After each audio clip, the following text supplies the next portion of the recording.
No spin, no bias, no censorship. I'm Dan Wootton. This is Outspoken episode number 326. And breaking right now, furious Nigel Farage has claimed Slippery Starmer is inciting Charlie Kirk-style violence against both him and Reform UK politicians and members after a sick and actually genuinely evil conference speech, branding the party as the enemy of the country and saying Labour needs to be armed to fight back. Because whilst we must come together to fight reform with everything that this movement has, we must go into that battle armed. Then mark my words, we will fight you with everything we have, because you are the enemy. It directly threatens the safety of our elected officials and our campaigners. And frankly, in the wake of the Charlie Kirk murder, I think this is an absolute disgrace. This was Slippery Starmer's last fight. It failed, with the PM's make or break speech turning into yet another deranged rant. But the playbook is now clear. Senior Labour figures have been told by the fallen PM to spark a race war over legitimate concerns from patriots about mass immigration. And would you say Nigel Farage is racist? It's hard to escape the conclusion that because many of the things that he does and says, I think, drift into racism, it's hard to escape that conclusion. Not just to win the next election, but to keep the country together and to fight for our belief in a greater Britain, not a littler England. This isn't the age-old battle between left and right. This is now a battle between progressives and reactionaries, between patriots and nationalists, between hope versus hate. So all the lefties have got now are deranged non-battles about Tommy Robinson. We need to know from you, in my view, that what Nigel Farage said when he talked about Tommy Robinson, and he said emphatically he doesn't want him in his party, I want to hear that from you. Are you prepared to say it? He doesn't want it for you. We don't have to answer. Can he not answer? No, I'm debating him. Are you going to answer or not? OK, if you're not going to answer, then why am I here? But there was good news for Reform today, with Narinder Kaur promising to leave the country when Farage becomes PM in a mega boost for their campaign. I'm going to leave the country, and I've said it on air now. I'll go to India. I'll go back to India. I've already been looking at property there. So have you? Yeah, because Nigel Farage. I don't think he will come into power at all. I think he'll be finished by another year. And I think, but if he does, if you're asking that question, I'm looking at property in India. I'll be gone. In my digest next, why Starmer's emergency reform racism button and decision to drag out his long-suffering wife, Lady Victoria, has already backfired. Then my superstar panel weigh-in. The Hamiltons are back today. Christine Hamilton, author, broadcaster and political commentator, and Neil Hamilton, former Tory minister and ex-UKIP leader. Also coming up on the show today, Carol Vorderman's regrets, and boy oh boy, she has a few. We'll analyse her unintentionally hilarious return to the spotlight at the Labour Party conference. And a worrying, breaking story. I can reveal today Meghan Markle's father, Thomas Markle, is currently trapped in a high-rise building in the Philippines after a major earthquake. This has just developed in the past hour. We are going to hear from the Duchess's sister, Samantha Markle, for the latest. She is calling on her sister to take action. Then in the uncancelled after show on Substack, Markle exposed for being behind Prince Harry's disastrous statement versus Buckingham Palace. All the royal latest with Harry's biographer and our royal mastermind, Angela Levin, over at www.outspoken.live. Before the end of the show, we'll also reveal today's greatest Britain and Union jackass. You can vote for the worst Britain in the world today, right now in the live chat on YouTube. Your nominee, Shabana Mahmood, put forward by Stewie Beef, who says, yes, the Labour playbook. Ignore public concern, brand protesters as thugs, and wonder why trust in politics collapse. Mahmood just compared 150,000 marches on the 13th of September to P-word bashers. Where's Streeting, the health secretary nominated by Drew59Blue, who said, just listen to Wes talking about our wonderful NHS. I didn't recognise the institution he was talking about. He kept mentioning free at the point of contact. The only thing that's free at the moment is Nigel Farage living in all Labour ministers' heads. And Matthew Stadlin, nominated by Drew for being the most obnoxious champagne socialist ever. Why GB News gives him airtime is beyond me. So, a big show today, Lots of breaking news. Keep your feedback coming in. Let's go.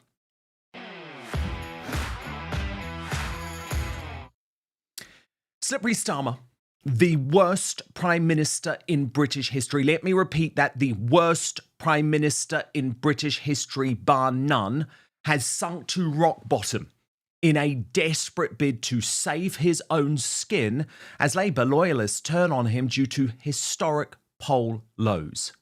His make or break conference speech today was truly evil, and I really do not use that word lightly. Indeed, Starmer, who even forced his long-suffering and estranged wife, Lady Victoria, with that awkward plastered-on smile to appear on stage, has made it clear he will go down by dividing the country. In an address aimed squarely at the hard left, he made sick digs about Nigel Farage and Reform UK as the enemy, vowing Labour must go into the battle armed. Then the Deputy Prime Minister, David Lammy, disgracefully claimed Nigel Farage had flirted with Hitler Youth, a lie that Farage has told me today was utterly vile. Yes or no, is Nigel Farage a racist? I answered your question. I'm not going to play the man. I'm playing the ball as our leader did. I will leave it for the public to come to their own judgments about someone who once flirted with Hitler Youth when he was younger. That is for the public. Unbelievable.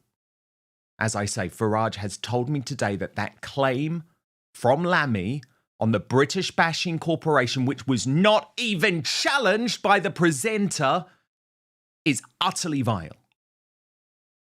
Now, before that, Nigel responded in fury to Starmer, rightly claiming that Labour is now inciting violence against both him and Reform UK members and politicians from radical left organisations like Antifa in the wake of the assassination of Charlie Kirk.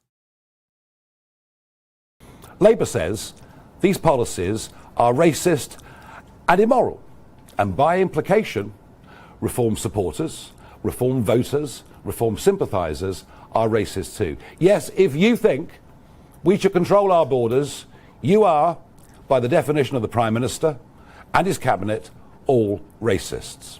Now, I don't normally worry about abuse being thrown at me. I've got kind of used to it over the course of the last few years. But to accuse countless millions of being racist is a very, very low blow. Why? Well, this language will incite and encourage the radical left. I'm thinking of Antifa and other organisations like that. It directly threatens the safety of our elected officials and our campaigners. And frankly, in the wake of the Charlie Kirk murder, I think this is an absolute disgrace. It was.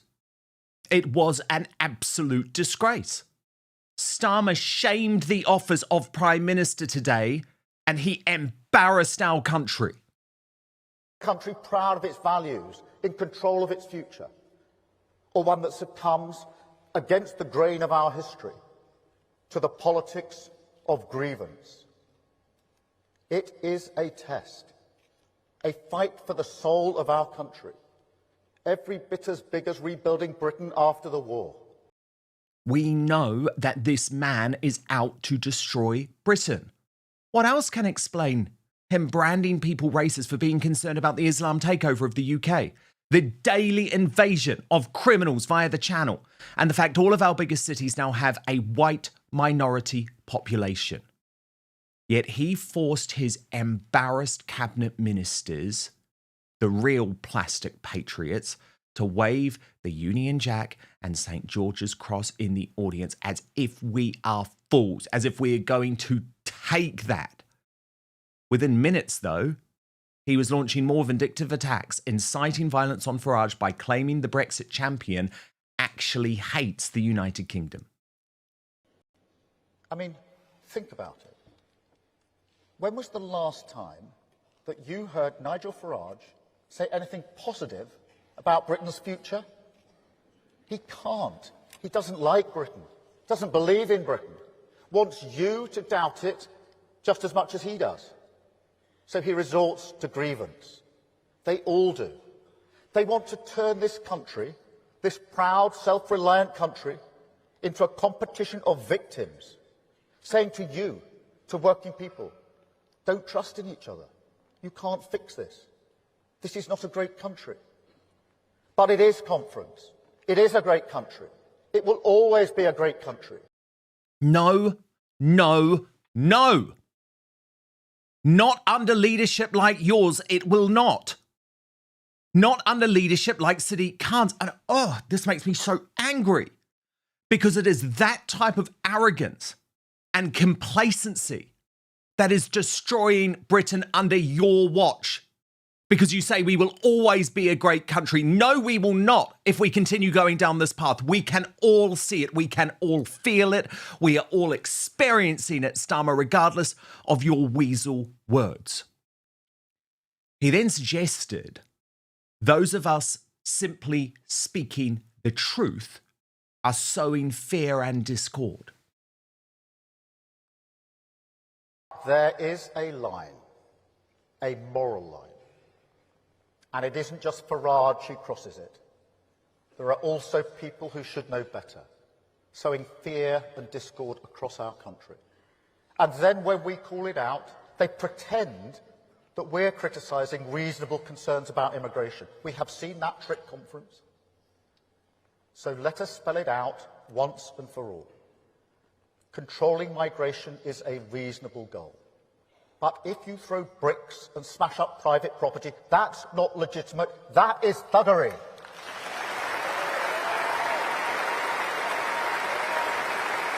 Thank you, Compton. Free speech, free speech. Free speech is a British value and we have guarded it for centuries. But if you incite racist violence and hatred, that is not expressing concern, it's criminal. And this party, this great party, is proud of our flags. Yet if they're painted alongside graffiti, telling a Chinese takeaway owner to go home, that's not pride, that's racism. And conference. If you say or imply that people cannot be English or British because of the colour of their skin, that mixed heritage families owe you an explanation, that people who've lived here for generations, raised their children here, built their lives here, working in our schools, our hospitals, running businesses, are our neighbours. If you say they should now be deported, then mark my words, we will fight you with everything we have, because you are the enemy of national renewal. The enemy. The enemy. Wow. And can we just think of what he's actually saying here? Because for me, this is like the trans argument. I can never become Japanese or Jamaican. And I would be decried as racist for suggesting I could. What about if I stood here today and said that one day I could become Nigerian or Namibian or Indian? We all know that is a ludicrous suggestion. So what is different when you're talking about becoming British or English? Farage then posed a direct question to Farage and Reform UK before claiming all they're trying to do is stir the pot. And the question I ask seriously of Nigel Farage and Reform is, do they love our country? Do they want to serve our country, all of it, our beautiful, tolerant, diverse country, every region, nation and city? Or do they just want to stir the pot of division because that works in their interests? Do they truly believe in our potential, in our brilliance, in all the innovative wonders of our economy, from clean energy to creative arts? Or if a business looks a little too modern, do they say, as Farage said about Jaguar Land Rover, they deserve to go bust? And conference, when push comes to shove, do they really want to fix our problems and renew Britain? Or, as we've seen time and again, whether it's the SNP, the extremes of the left, or Reform and the Tories now, do they actually want Britain to fail? I think we know the answer to that question. So let me say this, because whilst we must come together to fight reform with everything that this movement has, we must go into that battle armed, not just with words and condemnation, but with action. And that means tackling all the problems that they prey upon. All the problems. Okay, another wow moment. We must go into that battle armed. Not just with words and condemnation, but with action. Okay, just imagine for 1 second that it was Nigel Farage using that type of violent language. I can't reach any other conclusion that Starmer is directly inciting violence there.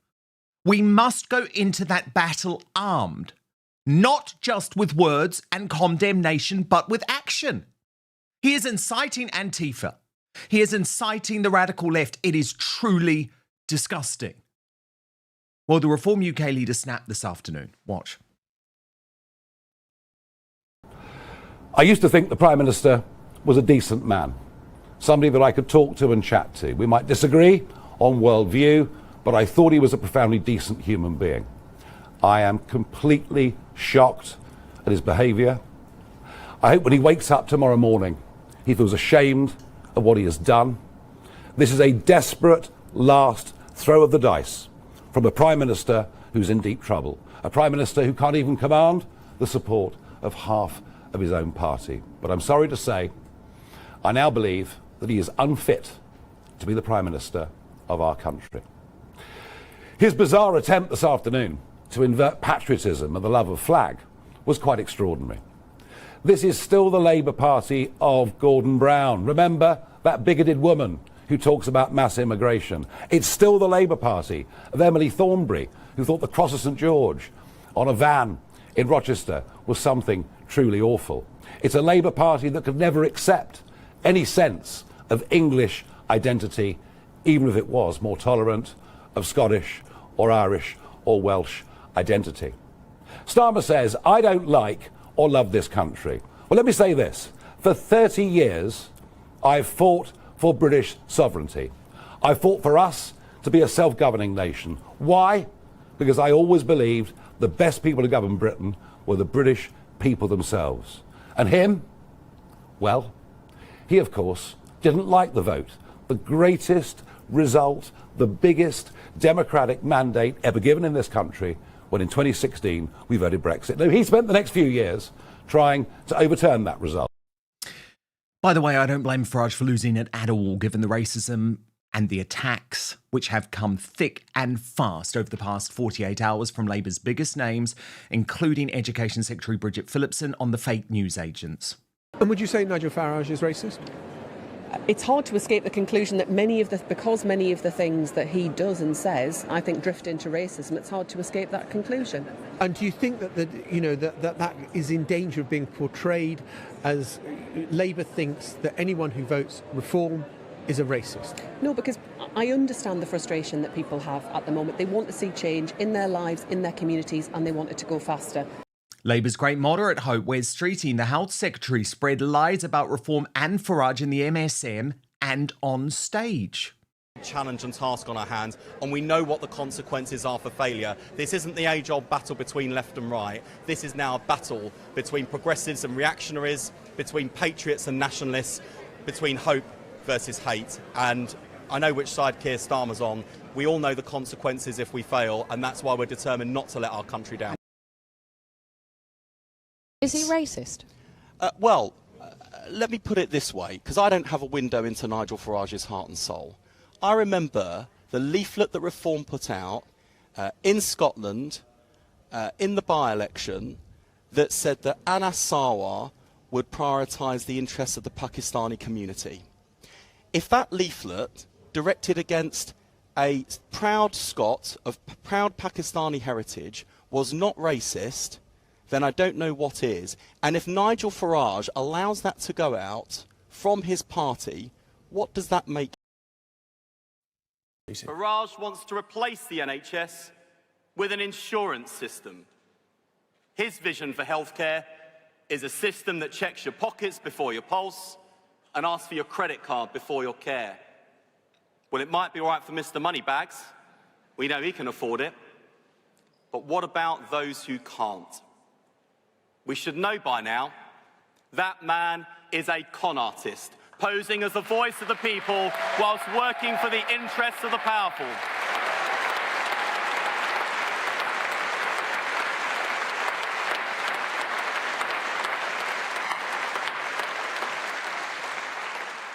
And be in no doubt, it's not reform he's offering, it's retreat. He says we can't afford in this century the National Health Service we could afford in the last. Well, if that's the fight Farage wants, I say bring it on. Now, it is just worth thinking about the state of the country under Starmer's lot. So, Streeting, that man who we just saw there, his NHS is literally promoting first cousin marriage. Not joking. Look at this. First cousin marriage has benefits, says NHS guidance despite birth defect risk.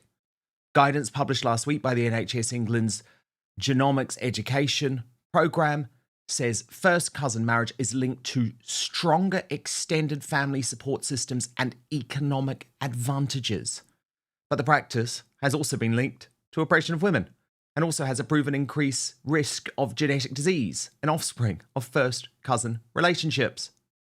Our NHS promoting first cousin marriage under that man who we just saw.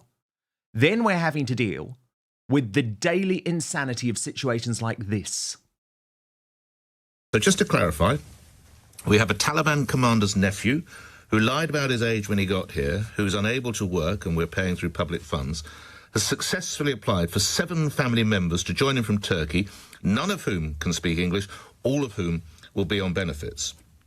A lawyer for the family argued the sisters were being threatened with forced marriage and S's father faced retribution from his brother for not signing up to the Taliban. But don't worry, they'll all come here, all 8 of them, and they will be on our payroll. Be on the taxpayers' payroll. Is it me or is this completely nuts? So it feels like all the left have to attack Reform UK and its followers with is smears and falsehoods, including trying to turn Tommy Robinson into the bogeyman. Watch leftist loser Matthew Stadlen try and trip up Reform Zia Youssef on GB News. Do you agree with your leader that Tommy Robinson has no place in your party?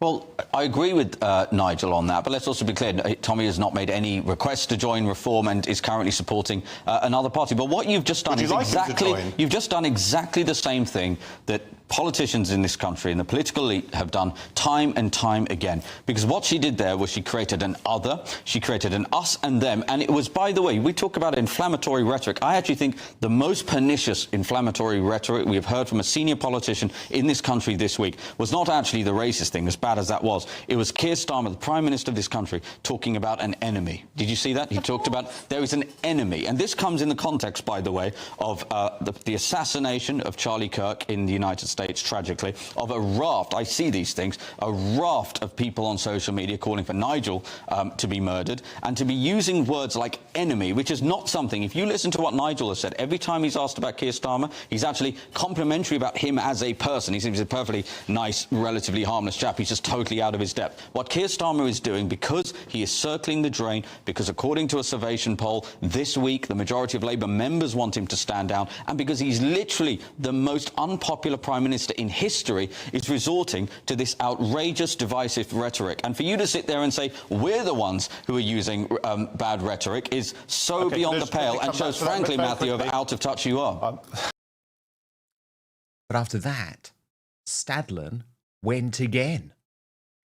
I want to hear it from you again, though, please, because Nigel Farage is your leader, and this really matters. If you want to be the next party of government, we need to know from you, in my view, that what Nigel Farage said when he talked about Tommy Robinson, and he said emphatically he doesn't want him in his party, I want to hear that from you. Are you prepared to say it? He don't work for you. We don't have to answer. Can he not answer? I'm debating him. Are you going to answer or not? OK, if you're not going to answer, then why am I here? I know, but I just want to be clear about this. This man wants to be the head of policy on the next government of this country. Yes, surely he can answer for himself. Tommy Robinson gotcha so pathetic, because what people have done, they've created this thing in Tommy Robinson that they use him to demonise the points being made, and everyone's got to sit there and basically say, oh yeah, Tommy Robinson's an awful human being, and then if you say that, then somehow you're a decent person and all the rest of it. If his party leader has already said that Tommy Robinson is not welcome in his party, then there's your answer. Has Tommy Robinson been at your door begging to join your party? No, he hasn't. Do you want him in your party? I've already answered that. Do you want why you're answering the question? You said he's not knocking on your door. Again. Do you want him in your party? I've agreed with Nigel. I've already answered that question. You've chosen not to listen to it because you want to grandstand and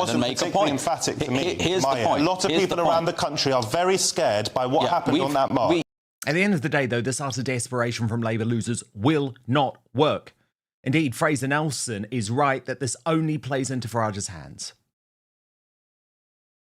Starmer has just committed one of the biggest, most basic mistakes when you're dealing with insurgent right parties. You never call them racist. You might say to yourself, I'm just referring to the policy, not the person, or the policy, not the supporters. But what it comes across is saying that you think the supporters are racist. So this is a massive gift, if you like, to Reform. Reform are delighted by this. They're saying, look, if you want to question immigration, then Keir Starmer thinks you're racist. Now, loyal Outspoken viewers know that I don't think my old mate Nigel Farage has been perfect since taking over Reform UK. Far from it. Promoting Yusuf, for example, has been a disaster. But Slippery Starmer proved today the only enemy to Britain is our crooked and corrupt Prime Minister. And he better goddamn hope that no hard leftist Antifa nutter takes his calls to arm against Farage literally. Now, the Superstar panel.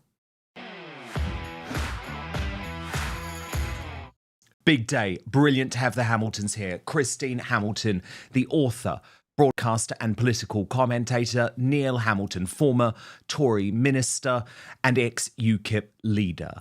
And look, my mind's sort of blown by what's happened this afternoon, but I first just want to play you again because it's blowing up this David Lammy comment on the British Bashing Corporation. I was watching it live earlier.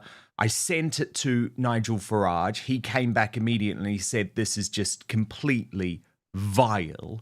And there was no challenge from the BBC over this. So let's just watch once more. Is Nigel Farage a racist?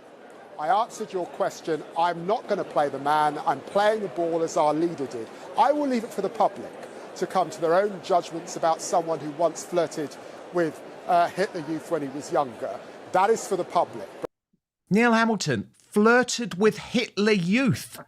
That's our Deputy Prime Minister talking about Nigel Farage. Well, you've got to realise that these people are not just deluded, but they're absolutely terrified that their party is got a first-class ticket on the train to oblivion.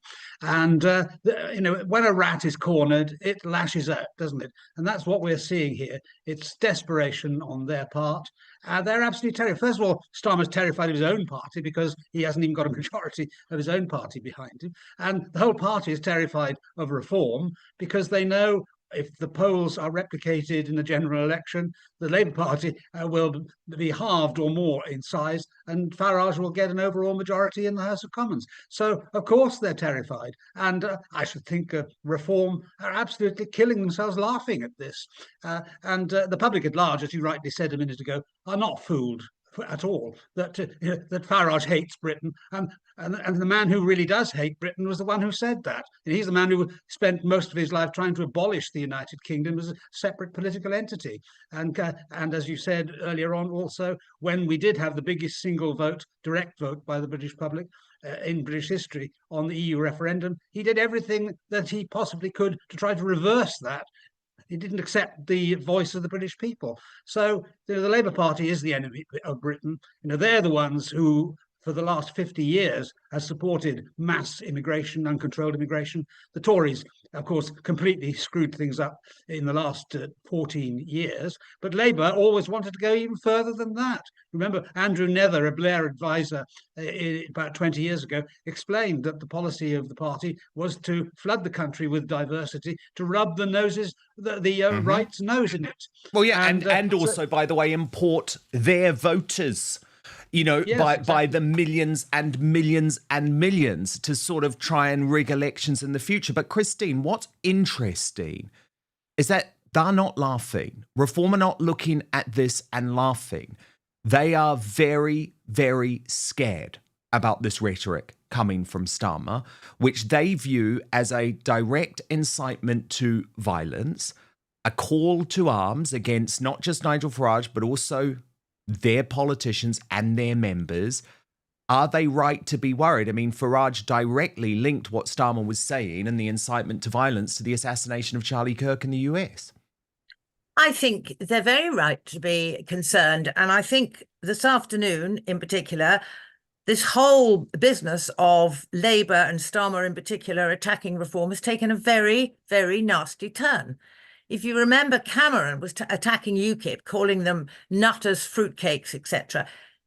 UKIP did laugh at that, and they made ties, if I remember, with fruitcakes and nuts and things on them. That was a laugh. But this Starmer's rhetoric has really turned the corner. I mean, has he forgotten Joe Cox? Has he forgotten David Amess?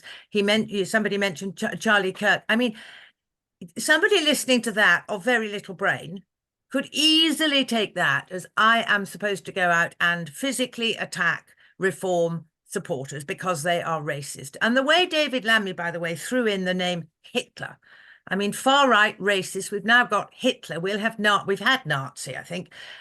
It's appalling, but I think it's very, very sinister, and I think it's desperation. I loved your phrase, by the way. I think either Starmer or the Labour Party was circling the drain. That conjures up a wonderful image of them going round and round at the end of your bath, rapidly going down the plug hole. But it's a gross misrepresentation of what the average reform voter, and, having been in UKIP, I'm not a member of reform, having been in UKIP, I know what it's like to be attacked like that and to be falsely accused of racism. I mean, most reform voters don't have a racist bone in their body any more than the average Labour voter does, any more than the average Brit does. But this so-called multiculturalism, which has failed, is driving such tension in a lot of communities, and it is making Brits feel that they are being forced out of their own country. Now, of course, they're going to fight back, but for Starmer to use that sort of rhetoric, it's rule number one when you're fighting a campaign: you never, ever mention, ever, the name of your opponent. You talk about my opponent. You do not give them the oxygen of the publicity by mentioning his name. Well, he's losing. He's losing, yeah. And the problem is he'll lose in Wales at the locals. It's going to be over. It's going to be over for Starmer by this time next year. I have no doubt about that. But Neil, I mean, I'm just looking at these words again. Remember, Starmer attacked Elon Musk after his appearance at the Unite the Kingdom rally, where he said that violence is coming whether you like to admit it or not, and we must fight back. How is that any different to what Starmer said today? We must go into that battle armed, not just with words and condemnation, but with action. I mean, how is that any difference to what Elon Musk said and what Starmer condemned Elon Musk for? Well, I mean, Starmer's speech was full of lies, deliberate, outright lies to start with. And of course, he is an ocean-going, copper-bottomed hypocrite as well, because he is adopting the characteristics which he was previously decrying, even though there were unfair characterizations of those that he was accusing of these things. And he is deliberately trying to pour petrol upon this ember to create a kind of bonfire, which he hopes to benefit from. But it isn't going to work. I mean, the British public aren't mugs. They know exactly what has happened to this country, and the reason why reform from a standing start has got to where it is in 12 months is because they know that the political class has betrayed them serially. They've been lied to and betrayed, and Starmer is a major part of that matrix. And he's on the way out, and his party is on the way out. They've lost the support of their traditional voters, the white working class. Now they are the prisoners of identity politics and the liberal elite from North London, the professional classes, the media classes, etc. They don't really have any roots in the real world at all. They've piled up the votes in cities where there are high concentrations of immigrants or people of foreign extraction, and the indigenous British people, if we can use that term, which I'm sure he would object to as racist as well. Yes, I'm sure he would. Are absolutely nowhere in the thoughts of the Labour Party, except to the extent that they need to pay some kind of lip service to the real fears and hopes of the British people. Oh, yeah, we just need to accept it all.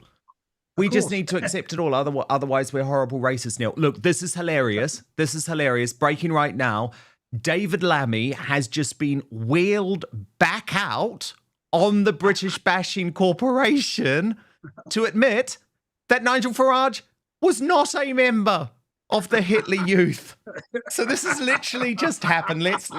You couldn't make it up. What a fool. Let's watch this. Let's watch this together. Come on. You made. He has denied it. And so I accept that he has denied it, and I would like to clarify that position. Let's just get the audio of this. You made.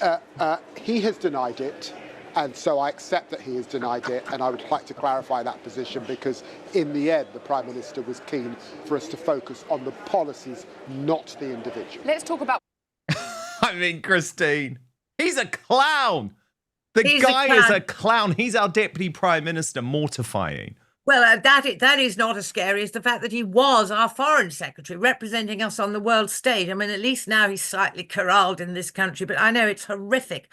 But, going back to, what's her name, Narinder, who says she's going to leave the country if reform... Hey, bring it on. Do you remember? Well, exactly, bring it on, but don't get too excited, because do you remember Yasmin Alibi Brown was going to leave the country? I think it was if Boris got elected. And where is Yasmin now? Still here. So don't hold your breath for Narinder leaving. But I mean, that Lammy business, at least he's climbed down. Okay, let's be generous. He's climbed down. He's had the grace to apologise. But next time, Lammy, just think before you open your mouth. He didn't apologise. He said Nigel has denied it. And that's not quite the same as saying this is a completely made-up story. You're right. He didn't apologise. It was pathetic. It was like that non-apology apology. Oh, shit, this is all blowing up. I'm the Deputy Prime Minister. Someone's told me to clarify. But, these people are an embarrassment. But what happened today was actually a disgrace, a complete and utter disgrace. And Starmer should be very, very worried, because if there are now continued violent attacks against Nigel Farage or Reform UK, I know who I will be looking at. Oh, Carol Vorderman. Oh, Carol Vorderman regrets she has a few. And she should.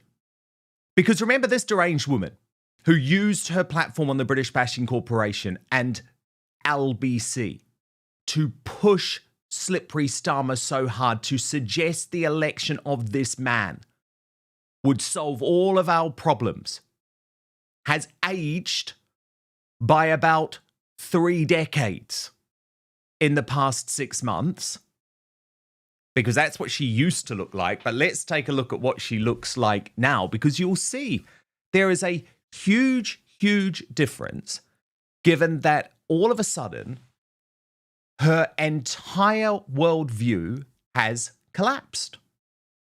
At the Labour Party conference, Carol Vorderman had to admit that Keir Starmer will never be Prime Minister again.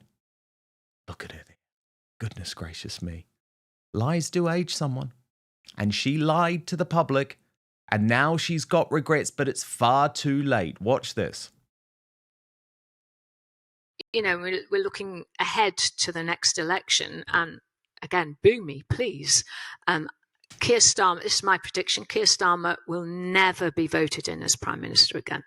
It'll either have to be a change of leader if you want another Labour government, or he'll lose. I just cannot see a situation where he would be. If you were going to sort of give one message to this government conference, you're here. You've got a platform. What do you want to say?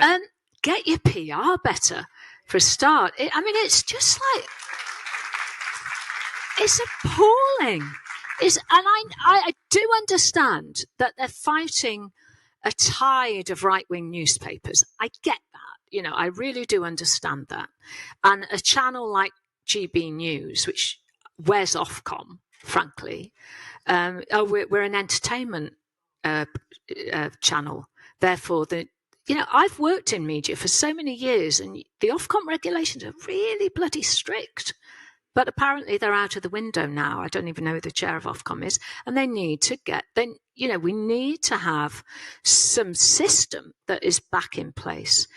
Oh my goodness, this is absolute silly bin. So she admits, right, that, Starmer's been a complete disaster, then immediately pivots towards PR. It's all about a PR. It's all about the right-wing newspapers. It's all about GB News. It's all about the off-communists. Do you remember, Carol Vorderman? You got me sacked with your pathetic little campaign to Ofcom after I giggled at something that Lawrence Fox said on air. This is on you. The destruction of this country is on you. And the fact that you backed a corrupt man to get into number 10 Downing Street simply because of your hatred of the Tories. She hadn't finished there, though. Watch. It was like the winter fuel allowance. I have no problem. Obviously, I'm coming up to pensionable age. I don't have a problem because I would not need that. So I didn't have a problem with kind of means testing it in principle, but it was the level. It's like, who on earth thought that was a good idea? To go from 12 million pensioners receiving it to, 1.5 million? Who thought that was a good idea? It's like, it's nuts. They have to completely change all of that. And then we had Freebie Gate. Then we had, it's endless, like this Morgan McSweeney, who I wouldn't know if I fell over him. He could even be in the audience. But Morgan, would you identify yourself? But, and the £750,000 that allegedly was not declared in some election campaign or other. I think it was Keir Starmer's leadership election. And it was, it's like, I thought the Tories were scum. Right? I thought they were the most corrupted You were wrong. Party that we could ever have. No, you were wrong. And I wanted Labour to come in and for them to be none of these stories. But we've had, minister after minister, the Mandelson thing, that it was a disgrace. Angela Rayner? He had to resign twice when it was the Blair government. And then under Gordon Brown, he was brought back. It's like, what on earth is going on? So I felt very let down by that. I still think that they have time to come round, but... No, they don't have time. And Vorderman, what about the fact that they were giving standing ovations at the conference for disgraced Angela Rayner, saying that she needed to be brought back after what she did? It's nuts. Now, you may have noticed Vorderman was being interviewed there by Carol Cadwalladr, one of the most nutty people in the country, one of the most crazed of all the left-wing journalists. Now, she was successfully sued by Aaron Banks, Carol Cadwalladr, for making a whole load of crazy claims in relation to Reform UK and Nigel Farage and the Russians. Well, guess what? These two are so extreme, such nutters, they decided to spew all of those same allegations on stage to the point when the feed was actually cut. This is hilarious. Watch. Hi, I'm Phil McCauley from Labour Business, the Socialist Society. Hello. I was wondering what you both think of what Rachel Reeves said today. I thought her speech was brilliant. I thought it was very really good, the best actually. we've heard. What did she mean by the fact that Farage, to quote you, is in bed with Putin? She said that on the stand today. What does she mean? What does she really mean by that? Ooh, you know more than I do about this question. What do you think she means? He's funded by, I think he's funded still through Aaron Banks and the Russians. Are you literally trying? That's exactly what I mean. Well, I'm glad you're getting that lawsuit, not me this time. Saying that, it's this. I would like to say on the record there is no evidence. Yes, so they we'll cut it just briefly put that there. out there. Yeah, Carol, just don't don't. Yeah, just. I'm not going. I'm going to go to pry, but the thing is, it's not. It's interesting, right? The question. Well, okay. Well, here. What? She just said it on the platform. So, what do you think she means? Well, I think she means what she said. I.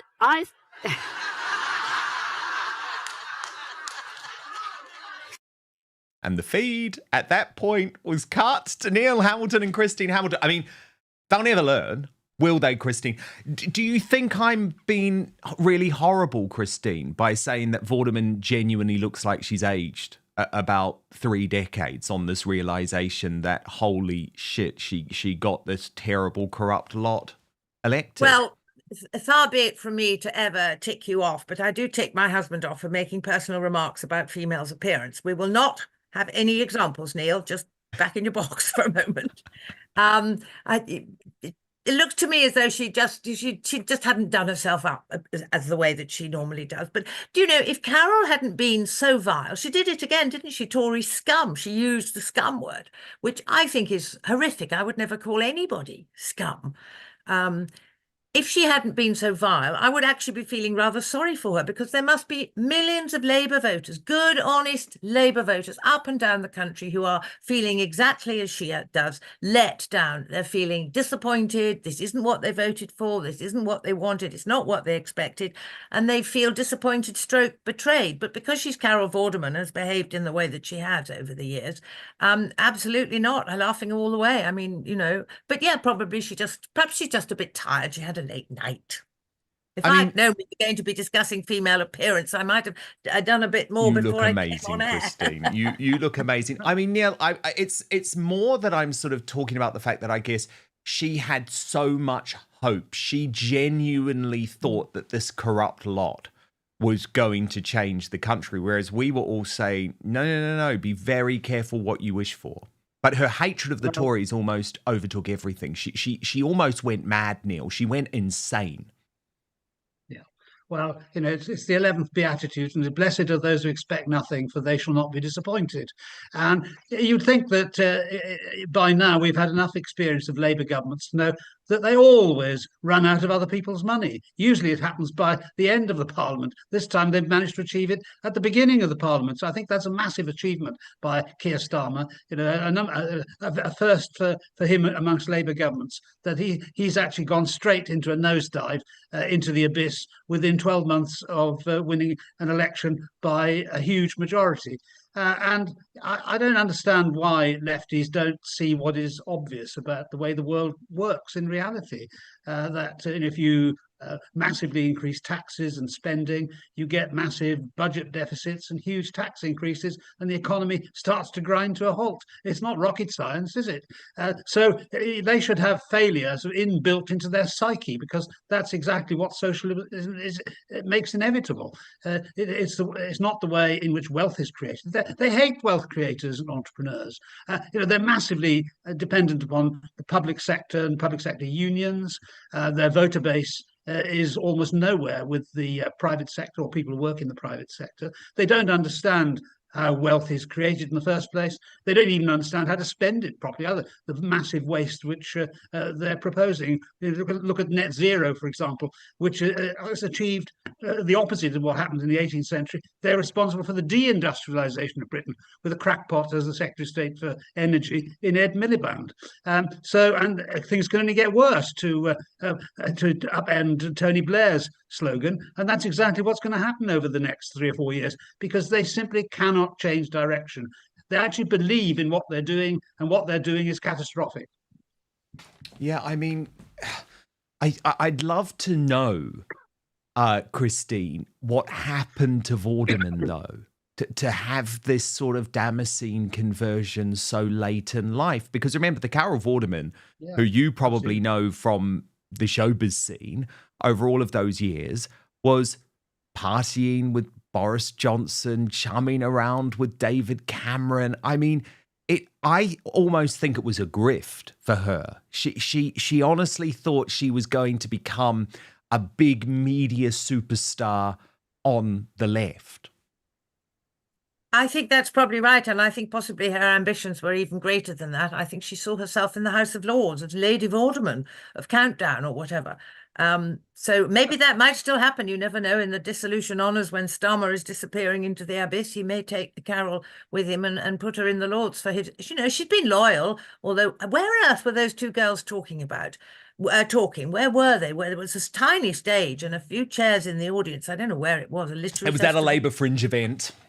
Oh, was it? Oh, yeah. I see. Oh, well done. Well, it didn't seem to be terribly well. But yeah, I think you're right. I think she thought she could. She doesn't do a great deal now. She's not so much in the limelight as she used to be. She used to be on television every single day. You couldn't watch anything, and there she was always there. So maybe she feels that she's looking for some new cause, something to keep her in the public eye. But this isn't going to be it, is it? And for her, who was such a cheerleader for Labour, I mean, if people remember before the election, I mean, she was out there all the time, and on social media, she was going absolutely mad about it all. For her to be so disillusioned quite so quickly, must be, poor Carol, it must be really quite heartbreaking. Yes. Who cares? No, mustn't gloat, but let me tell you, I'm gloating like hell. Yes. Oh, exactly. We deserve that. We deserve that, don't we? Breaking today. The biggest boost to Reform UK's bid to take over the government for Nigel Farage to become Prime Minister. Narinder Kaur has just revealed that she will leave the country and head back to India if Farage enters number 10 Downing Street. Now, I think after what happened at Starmer's speech, this is just another boost. This will probably boost Reform UK 5 points in the polls at this rate. She made the announcement on the Jeremy Vine show, of course. Watch. Nigel Farage is the most effective politician we have at the moment. Compare that with Keir Starmer, who's about as effective as a cat flap in an elephant house. He is hopeless. How is Nigel Farage effective when he did Brexit and we're so poor as a result? How's he effective? He has got his Brexit, that's what he's done, and soon, when he becomes powerful and the Prime Minister, he'll finish off Brexit. We'll get out of the ECHR, we won't be controlled by Europe anymore. Long live Nigel Farage. All right. He could be the saviour of our country. You may be dealing with a Farage Prime Minister. I'm going to leave the country, and I've said it on air now. I'll go to India. I'll go back to India. I've already been looking at property there. So have you? Yeah, because if Nigel Farage. I don't think he will come into power at all. I think he'll be finished by another year. And I think, but if he does, if you're asking that question, I'm looking at property in India. I'll be gone. Well, as Harman Singh Kapoor posted on X, Narinder, for your ears only. In India, OnlyFans is banned and brothels are illegal. If you want more personal freedoms, Pakistan may be the better option. Think on that. Darren Grimes of Reform UK asked her, how much do you bet that she doesn't leave? Narinder replied, I won't, because Farage won't become PM. From Leo Curse, Narinder Kaur is threatening to return to India. Blimey, must be nice having a homeland to return to. And Nick Dixon posted, why is she campaigning for reform? But of course, Narinder wasn't done there because she had to attack Nigel Farage too. So I've just come out the studio to, lo and behold, Nigel Farage and Zia and the usual suspect all playing the victim card and lying, saying that Starmer called Reform voters racist. He didn't say that. He said that indefinite remain to leave policy is racist, which it is. You don't get to say it's not. It is, because it disproportionately affects black and brown people only who've come to this country and have been here for many years and contributed. It doesn't affect EU nationals, it affects non-EU, which because of the Boris wave, this Boris wave is people from India. So you don't get to say, we're not racist because we believe in that policy. It's a racist policy. But what Nigel Farage doesn't get to do is now twist it all and lie and say Starmer said something that he didn't say. Right? Let's get the facts correct here, because there's so much misinformation intentionally spread. And look what Nigel Farage does. No, you're the only one spreading, quote, misinformation or lies. But then Narinder U-turned and decided to stick by her ludicrous claim that all Reform UK voters are indeed racist. Stuart Mack asks, so which is it? Are all Reform voters racist or not? Narinder replied, in case you didn't hear me the first time, I say it again. anyone who voted for reform is a racist. You think you had some sort of gotcha here, but failed. Really embarrassingly as well. I said Starmer didn't call all reform voters racist. I do, and still do, and always will. You do not get to vote for someone like Farage and not think he has racist policies. Okay, so she's calling me a racist because, as you know, I voted for Reform UK at the last election. To my superstar panel, Neil Hamilton and Christine Hamilton. Christine, this was always going to happen, wasn't it? We were always going to get the hard leftists making these promises. Oh, I'm going to leave the country. I'm going to move to India. Do you remember when Donald Trump ran the first time and a whole load of celebrities claimed that they'd be out of America, they'd be moving to Europe, they'd be moving to Canada, and virtually none of them did? We, unfortunately, have now gained Rosie O'Donnell to Ireland and Ellen DeGeneres to the Cotswolds. That was at the second Trump re-election. They're the only ones who actually put their money where their mouths are. So this is going to be mortifying for Narinder because, of course, for all of her talk, she don't want to live in India. No, of course she doesn't. I mean, if she wanted to live in India, she could have stayed in India. She's, I mean, the trouble with Narinder, to be perfectly honest, I'm astonished we're talking about it. I mean, who cares? Who cares where she lives, frankly? She's in a hump because she wasn't selected to do Strictly. She wanted to do Strictly very much. And she says that if she hadn't had left-wing views, she might have been selected for Strictly. So she is saying that she was only not selected for Strictly because of her views. And she said they would have had a brown-skinned girl if they didn't have my views. Well, I have no idea. They took Thomas Skinner instead, and that really riled her. So she's furious that she's not on prime time, one of the biggest watches shows, strutting her stuff on Strictly. So she's still trying to be relevant. But I mean, what is the point of Narinder Kaur? Who cares whether she goes back to India? I don't mind. I tell you, I have refused ever again to do a live thing with her because... Oh, really? What happened? Well, she shouts over you. She doesn't give you a chance to speak. There's just no point. I mean, I just think, get me out of here. Which is the other big celebrity show. Neil, I mean, it isn't, which you, of course, did very well. And Christine, where did you come? Where did you come? Third, yes. Very good. Very Long time good. ago. Yes, but we will never forget it. We will never forget it. Neil Hamilton, look, is there not an argument here, actually, that we should be encouraging people like Narinder who seem to hate the country, who seem to hate everything about Britain? And remember, she said, like, the St. George's Cross is awful. And she does have this Indian heritage, even though she was born here. This is remigration, right? Shouldn't we actually be championing this and say, go, Narinder? I mean, there's even an argument, Neil, and I'm not being facetious here. I am being deadly serious, that it would make sense for there to be a government policy where people who want to remigrate, like Narinder, are financially incentivized to do so. Narinder, we will pay you £10,000 to leave the country. I mean, I'm not being facetious. Yeah, I think if we had a kind of flag day for her, it would be oversubscribed in 5 minutes. And yes, her indefinite remain to leave, whatever that is, I think should be activated in her case. Yes, let's answer her call to go back to her own country. I see no difficulty with that whatsoever. Actually, I mean, there is a scheme of this kind in the Immigration Act of 1971, which was passed by the Heath government only because of Enoch Powell and his so-called Rivers of Blood speech in 1968. That was the government's panic reaction to Powell, even though Heath booted him out of the shadow cabinet and he was never allowed to have any power inside the Conservative Party again. That provision has been on the statute book for the last 50-odd years, and it's never been used. You can have financial assistance to return to your own country if you want to.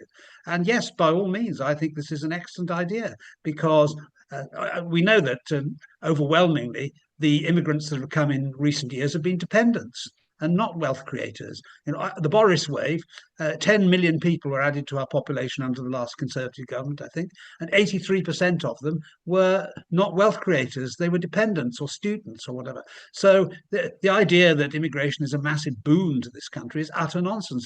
And certainly over a lifetime, immigrants are a massive cost to us because they're not creating wealth, they're on benefits or they're being supported by one breadwinner in the family. But eventually they will all start using public services big time, however young they are when they come here. So there's a ticking time bomb waiting to explode. And there are lots of explosions now anyway, but the massive explosion ultimately will be the destruction of social services in this country, as well as the destruction of the traditional cultural heritage of the United Kingdom. Bless her, guys. Narinder is obviously watching right now, and I do think Narinder is actually secretly a right-winger. I don't believe this. I think it's a grift. I think the left-wing thing is a grift. I really do, because Narinder was very sound, actually, on issues like lockdown and that type of thing. But anyway, she has just posted, clearly in response to our conversation, apparently I've just won Reform the next general election by saying I'd leave the country. I've changed my mind. I'm now going to stay if they win and carry on annoying you all. There. Has that stopped the win for them? So, Christine, she's not even sticking by this for a day. And look, it just proves so much of this left-wing stuff as a grift, isn't it, Christine? This is sort of grift. It's like rage baiting. It is. And to be honest, all these issues that we've been discussing and all the big issues that we're discussing in the country at the moment, they're too serious to be treated in such a light-hearted way, frankly. And for her to just do a flip like that, she's interested in getting more clicks on Twitter or whatever it's called now. But she's obviously watching down. She's got the hots for you. That's the thing. Well, look, here's my honest view on Narinder. And actually, some people will be very disappointed and shocked by this, because personally, she is an incredibly lovely person. And I am sort of responsible for her re-emergence on television, because you'll remember that on GB News, where I was a presenter, it was necessary to have lefties on because of the off-communists. So you had to have this sort of faux balance going on. And so I was constantly looking for lefties, Christine, because as you know, it was really difficult, wasn't it, in the early days? None of them wanted to come on. It was. No, you're right. It was very difficult because they thought they were coming into the lion's den. Which they sort of were back then. In a way, they dominate now on GB News. Well, there's a good sprinkling of that. I mean, I think some of them are fabulous. I mean, I've always been a fan of good old Benjamin Butterworth. You ought to get him on here. He's been a lefty and he still sticks to his views. But you're right, I'd forgotten that. You did reintroduce Narinder. And by the way, talking of GB News, and she was talking about Ofcom. No, Carol Vorderman, I think it was talking about Ofcom and where's Ofcom.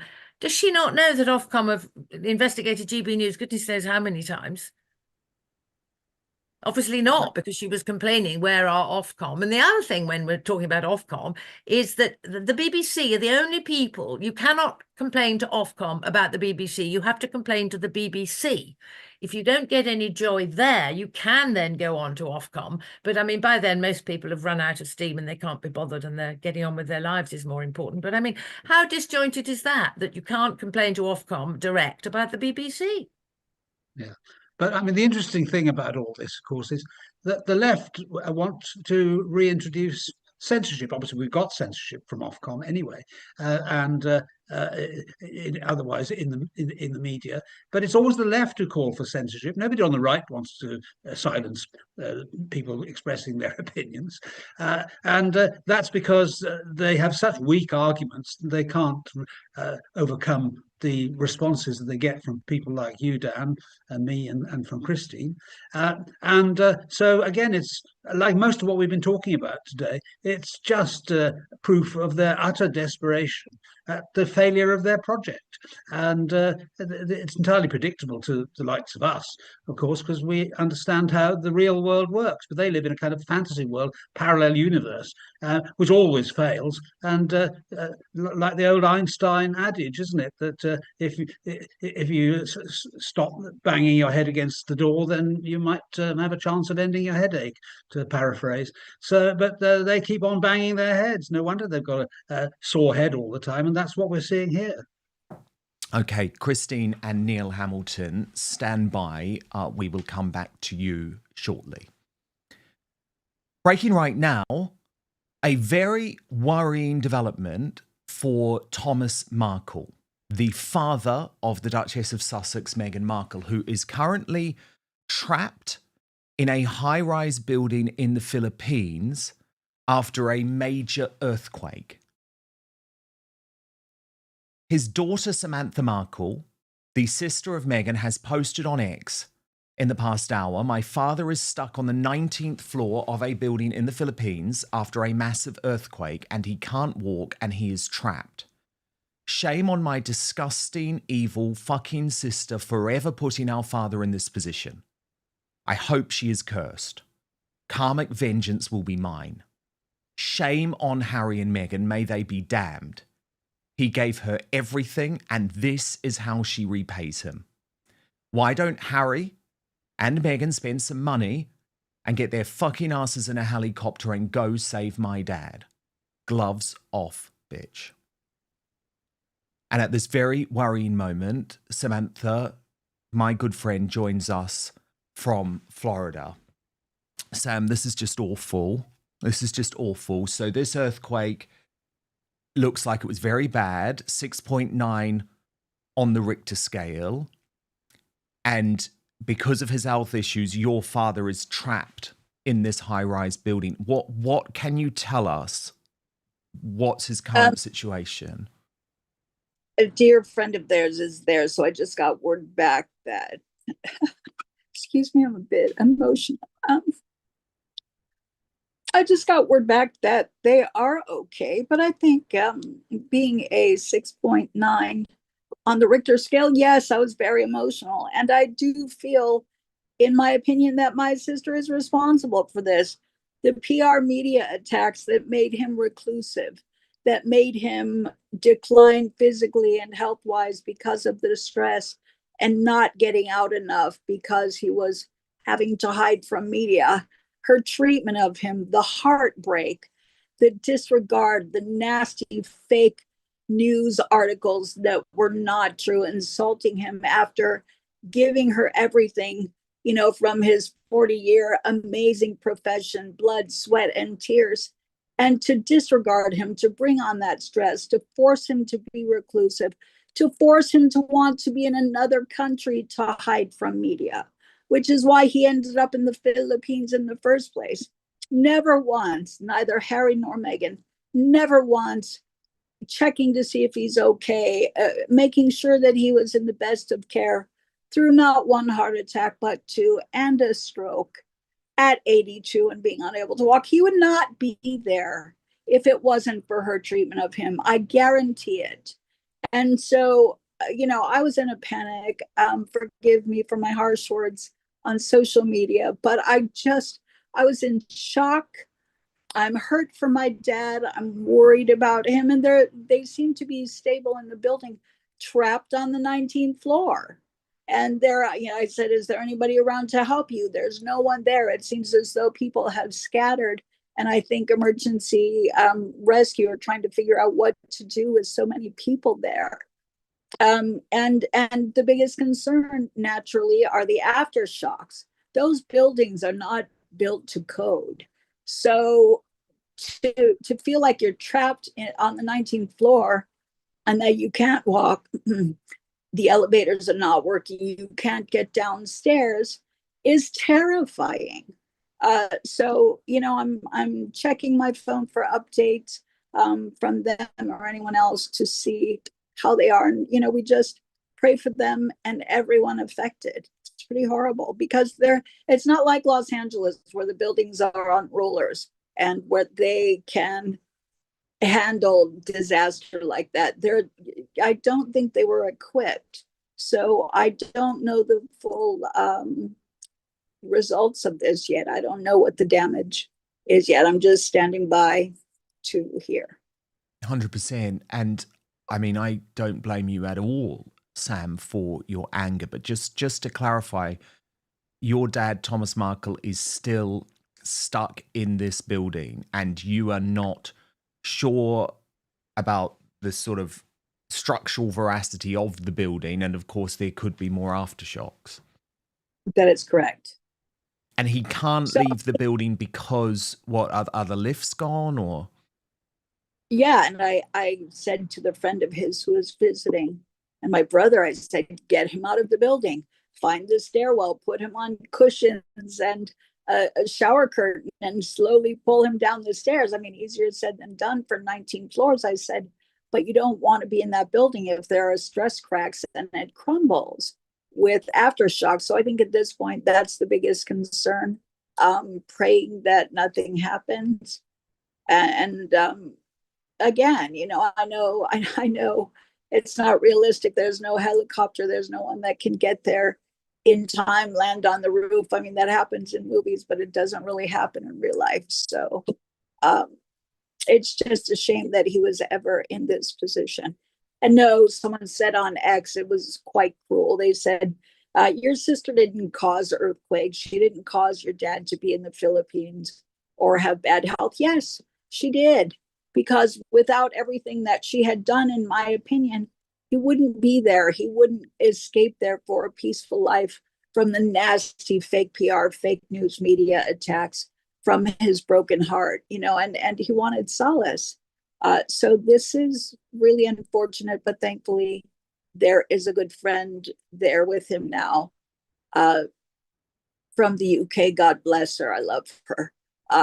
And hopefully they will all three be safe, as well as everyone else there.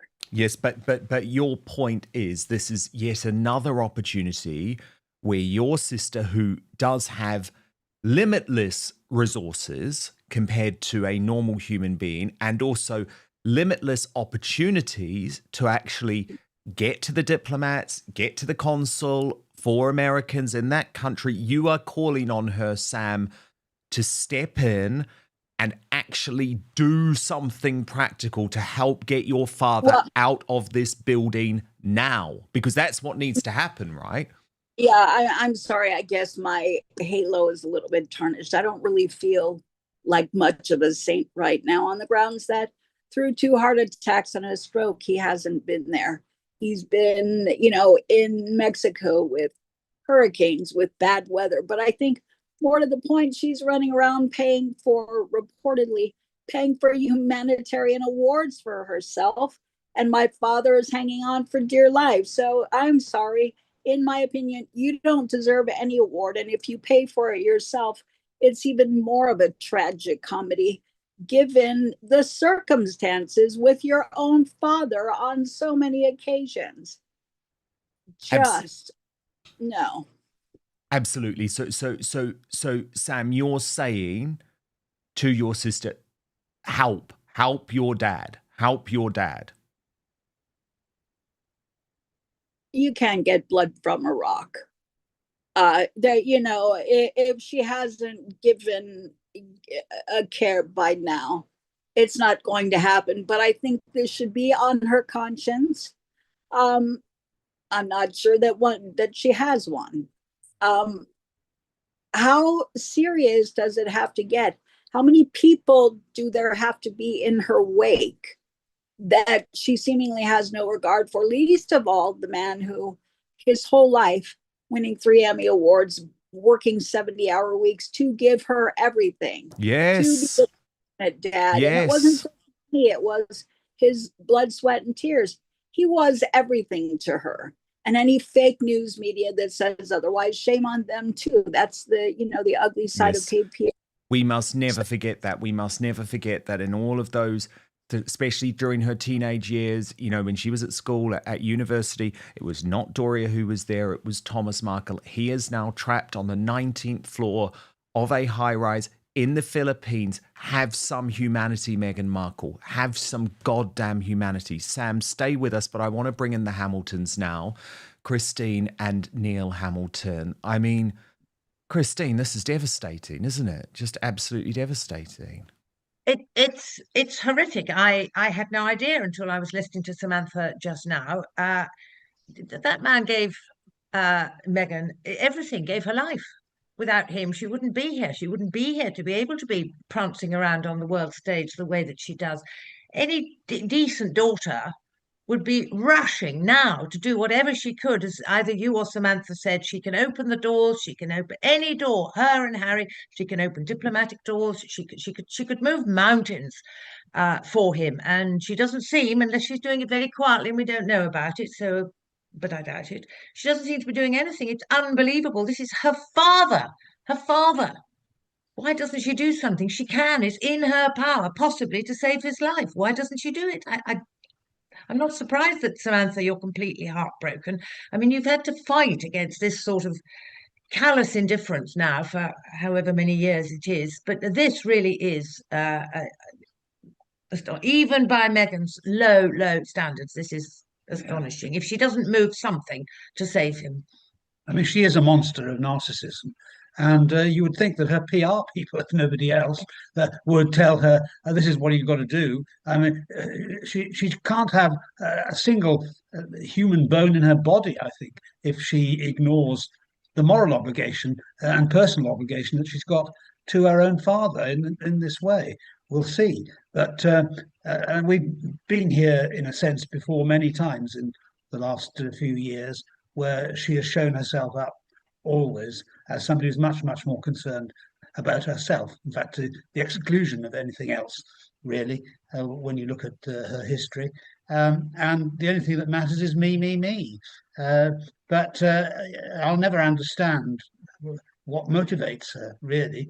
Obviously, I know what I think motivates her, but I simply don't understand how any normal human being could possibly react in the way that she does to any stimulus of any kind, good or bad. It's always about promoting her career, so-called, and all about money and status, and nothing about what motivates most normal people. It's very, very sad, and I do hope that one way or another, Thomas is going to be rescued. And the idea of him bumping down 19 floors of a staircase, as Sammy was describing, and maybe the only way out, who knows? But I mean, what a terrible, terrible plight to be in. And how could a daughter, however estranged, possibly ignore that? I know. And Sam, again, I think I'll obviously let you respond to that, Sam, but I think what, again, is so important to point out is that your father and Meghan had this strong relationship right up until she met Prince Harry. I mean, she would praise him on social media. Well, I so much has happened since then. I don't, their motives seem all over the map. But, in the ideal fairy tale, you think Prince Charming to the rescue. Yeah. Where has Harry been throughout all of this with my father's heart attacks, stroke, no chivalry, no military bearing, no, and he equally has treated my father horribly, has been a party to the horrible, nasty, fake news, paid PR. But why am I shocked? Why would any of us be shocked after watching, him and my diabolical, in my opinion, sister mock Queen Elizabeth when she was suffering from bone cancer? How painful, how horrible.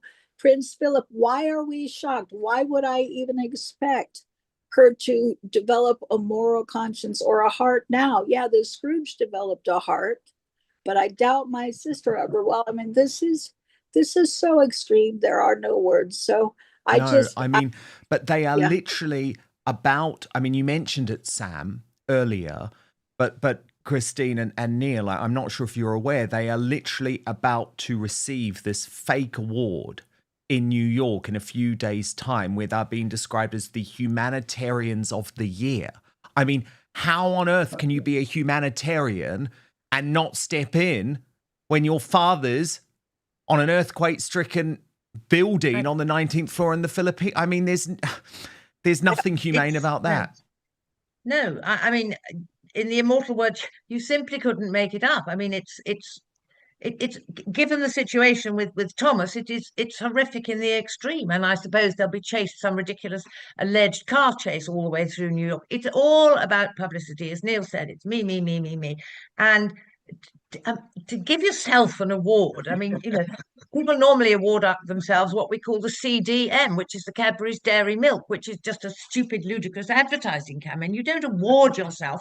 I mean, what has she done that's so wonderfully humanitarian that loads of other people have done because they have the money, and loads of people who don't have the money but put their heart and their soul and their sweat and blood and tears into humanitarian efforts? There'll be people out in the Philippines now who deserve that award more than they do.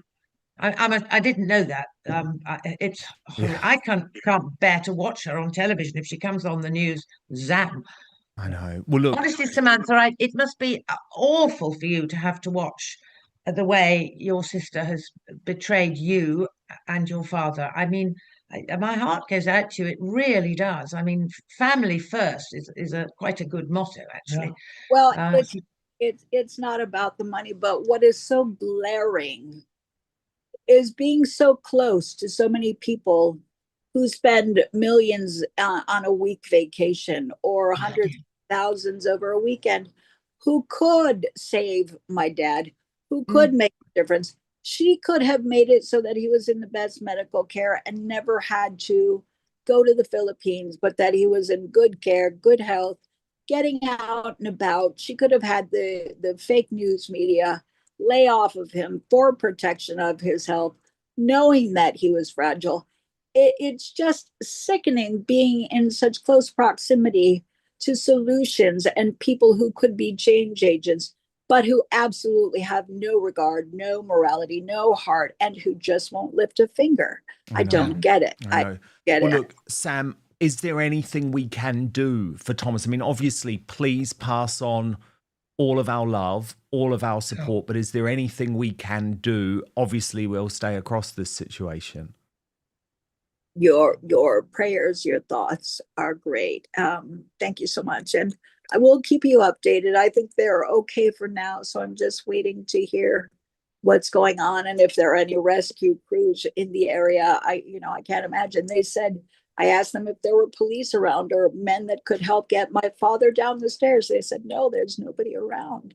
Okay, well, look, sending so much love, so many prayers, Sam. Please pass on my love to your father and your brother, of course. And Sam, we'll just stay in touch over the next few hours, of course, because this is the really critical period. But thank you so much for that update. Let's hope Meghan Markle is watching and actually acts like a humanitarian and really does something to help your father, even if she does it confidentially, just do the right thing. And thank you so much to Christine and Neil Hamilton as well. Very, very worrying developments after that 6.9 earthquake in the Philippines. And of course, praying for everyone in the Philippines as well as Thomas Markle, who is there. Okay, we'll reveal today's greatest Britain and Union jackass in just one moment. First to your comments, though. Richard B. on Slippery Starmer's conference speech says, well, what a clever strategy, calling your opponents racist. That's never been tried before. That is bound to work. Big amount of facetiousness there. Richard Chapman's very simple about this. Totally agree with you, Dan. Starmer is inciting violence. He is. There's just no doubt about that now. There is no doubt about that in my mind whatsoever. Luke E. says, the words racist and fascist no longer mean anything, all thanks to the government and the MSM. And Fire Up the Quattro commented on the Carol Vorderman. Sort of regret. I've had a few video writing, maybe Vorder's work has dried up post-election. She can't afford the Botox, etc. anymore. Christine Hamilton wouldn't be happy with that, but, she has aged. She has aged. I will definitely say that. Okay. Your nominees for the worst Britain in the world today. Today's Union jackass. Shabana Mahmood, nominated by Stewie Beef, who says that it is because she compared the 150,000 marchers on the 13th of September to P-word bashers.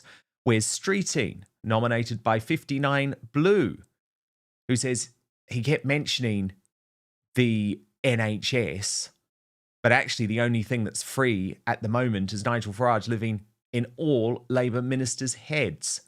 And Matthew Stadler, nominated by Drew, 59, for being the most obnoxious champagne socialist ever. YGB News gives him airtime, is beyond me. Okay. The results, they are in. And it was clear-cut today. In the third place with 7% of the vote, Matthew Stadler. The runner-up with 15% of the vote, Wes Streeting, but today's Union Jackass with 78% of your vote, the Home Secretary, Shabana Mahmood. Today's Greatest Britain is J.K. Rowling, nominated by Boggy Wood for the most comprehensive exposure of an ignorant betrayer I've ever seen. That is, of course, in reference to exactly what she had to say about Emma Watson. Now, coming up on the uncancelled after show on Substack, Meghan Markle exposed for being behind Prince Harry's disastrous statement versus Buckingham Palace, as it's revealed what King Charles said about his wayward son following the failed peace summit. All the royal latest with Harry's biographer and our royal mastermind, Angela Levin. We're going to move over to Substack to do that, www.outspoken.live.